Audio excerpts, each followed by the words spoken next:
రాయలసీమకు ద్రోహం చేయడంలో చంద్రబాబు ముందుంటారని వైసీపీ నేతలు ఆరోపిస్తున్నారు. రాయలసీమ లిఫ్ట్ ఇరిగేషన్ పనులు ఆపినట్లుగా తెలంగాణ సీఎం రేవంత్ రెడ్డి చెప్పడంపై చంద్రబాబు స్పందించాలని కర్నూలు జిల్లా వైసీపీ ఇన్ఛార్జి ఎస్పీ మోహన్ రెడ్డి డిమాండ్ చేశారు. రాయలసీమ ప్రాజెక్టుపై వాళ్ళిద్దరి మధ్య ఎలాంటి చర్చ జరిగిందో ప్రజలకు తెలియాలన్నారు. తెలంగాణ ప్రాజెక్టులపై చంద్రబాబు ఎందుకు మౌనంగా ఉంటున్నారంటున్న ఎస్పీ మోహన్ రెడ్డితో మా ప్రతినిధి Dharani Kishore face to face. Rayalaseema ఎత్తిపోతల పథకం అంశం మీద తెలంగాణ సీఎం రేవంత్ రెడ్డి చేసిన వ్యాఖ్యలు ఇప్పుడు దుమారం రేపుతున్నాయి. అయితే తెలంగాణ అసెంబ్లీలో రేవంత్ రెడ్డి చేసిన వ్యాఖ్యలకు కౌంటర్గా ఇటు ఏపీ ప్రభుత్వం నుంచి కూడా తమదైన శైలిలో కౌంటర్ ఇస్తున్న నేపథ్యంలో అసలు ఇద్దరు సీఎంల మధ్యన ఏం జరిగిందన్న అంశం మీద తీవ్ర చర్చ జరుగుతున్న నేపథ్యంలో వైసీపీ నేత కర్నూలు జిల్లా వైసీపీ అధ్యక్షుడు ఎస్పీ మోహన్ రెడ్డి మనతో ఉన్నారు. అనేది తెలుసు సార్, అసలు చెప్పండి, ఈ యొక్క రాయలసీమ ఎత్తిపోతల పథకం అంశం మీద ఇద్దరు సీఎంల వైఖరిని మీరు ఎలా చూస్తున్నారు? ఈ రేవంత్ రెడ్డి వ్యాఖ్యల మీద మీకున్న అభిప్రాయం ఏంటి? అసలు ఈ యొక్క ఏపీ ప్రభుత్వం ఇచ్చిన కౌంటర్ని ఎలా చూస్తున్నారు? ఈరోజు వాళ్ళిద్దరు లోపాయకారిగా మేము ఒప్పందం చేసుకున్నామని రేవంత్ రెడ్డి గారు అసెంబ్లీలో చెప్పినాడు. అది రికార్డెడ్, ఎవరు మార్చడానికి లేదు. ఒక అసెంబ్లీ సాక్షిగా ముఖ్యమంత్రి చెప్పినాడంటే దానికి వ్యాలిడిటీ ఉంటుంది. ఒకవేళ ఈరోజు ఏపీ గవర్నమెంట్ తరఫున ఇరిగేషన్ మినిస్టర్ గారు మాట్లాడుతూ ఏదో డొంక తిరుగుడు సమాధానాలు చెప్తున్నాడు తప్ప ఏదో ఉపోద్ఘాతాలు చెప్తారు, డైవర్షన్ పాలిటిక్స్ లాగా సబ్జెక్ట్ని డైవర్ట్ చేసేలాగా ఏదేదో చెప్తున్నారు. మేము సూటిగా అడిగేది చంద్రబాబు నాయుడు గారిని. మీరు ఆ రోజు మీటింగ్లో లేరు మంత్రి గారు. చంద్రబాబు నాయుడు గారు సమాధానం చెప్పాలి.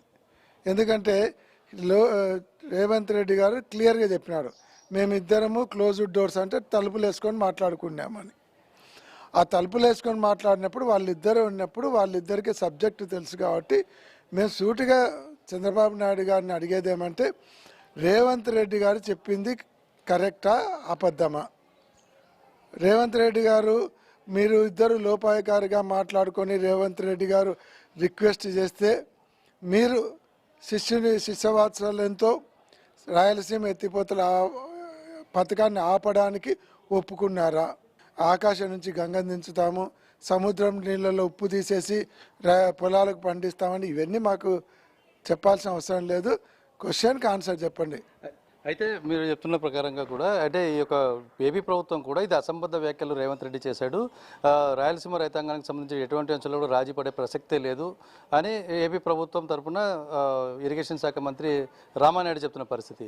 ఇప్పుడు ఆయన మాట్లాడినది పద్ధతి కాదు అని చెప్తున్నాడు. మేము అడిగేది ఆ మాట చంద్రబాబు నాయుడు గారిని చెప్పమంటున్నాం. నువ్వు కాదు కన్సెంట్ పర్సెంట్, చంద్రబాబు నాయుడు గారిని అసంబద్ధము ఆయన అబద్ధాలు చెప్తానని చెప్తే చాలు. నువ్వు పర్మిషన్ తెచ్చుకోనైనా కట్టుకో, ఎందుకంటే మీ ప్రభుత్వం ఉంది పైన. లేదా పర్మిషన్ లేకుండా బుల్డోజ్ చేసి కట్టేసి నువ్వేమి నీ ఇంటి కోసం కట్టుకోవడంలే, రాయలసీమ రైతుల ప్రయోజనం కోసం నేను కడుతున్నా అని చెప్పి జగన్మోహన్ రెడ్డి గారు అదే చెప్పినాడు. కేంద్ర జలశక్తి మంత్రి దగ్గర వాళ్ళ మీటింగ్ జరిగినప్పుడు ముఖ్యమంత్రి అదే చెప్పినాడు. తెలంగాణ ప్రాంతానికి నష్టం జరగకుండా మా నీటి వాటా వాడుకోవడానికి రాయలసీమ ఎత్తిపోతల పథకం పెట్టాం, దాన్ని ఆపే ప్రసక్తే లేదు అని కరాఖండిగా చెప్పినాడు. మీరు చెప్పండి, అట్లా వాళ్ళు ఆపమని మేము ఆపుతామని చెప్పండి. కాబట్టి ఇప్పుడైనా మీకు చిత్తశుద్ధి ఉండి రాయలసీమ ప్రజల మీద ప్రేమ అంటే మీరు ఆ ప్రాజెక్టును కంప్లీట్ చేయండి. లేదంటే రాయలసీమ ప్రజల గొంతు కొయ్యొద్దని మేము కూటమి ప్రభుత్వాన్ని డిమాండ్ చేస్తున్నాం. ఇది పూర్తి స్థాయిలో కూడా రాయలసీమ రైతాంగం యొక్క ప్రయోజనాలను కాపాడాలన్న చిత్తశుద్ధి ఉంటే ఇప్పటికైనా కూటమి ప్రభుత్వం రాయలసీమ ఎత్తిపోతల పథకాన్ని కొనసాగించాలి, పూర్తి చేయాలి. అలాగే రేవంత్ రెడ్డి చేసిన వ్యాఖ్యలకు స్వయంగా ముఖ్యమంత్రి చంద్రబాబు నాయుడే వివరణ ఇవ్వాల్సిన ఆవశ్యకత ఎంతైనా ఉందని చెప్పి వైసీపీ నాయకులు డిమాండ్ చేస్తున్న పరిస్థితి కనపడుతోంది. వీడియో జర్నలిస్ట్ బాబుతో కలిసి ధరణి కిషోర్, ఐ న్యూస్, కర్నూలు.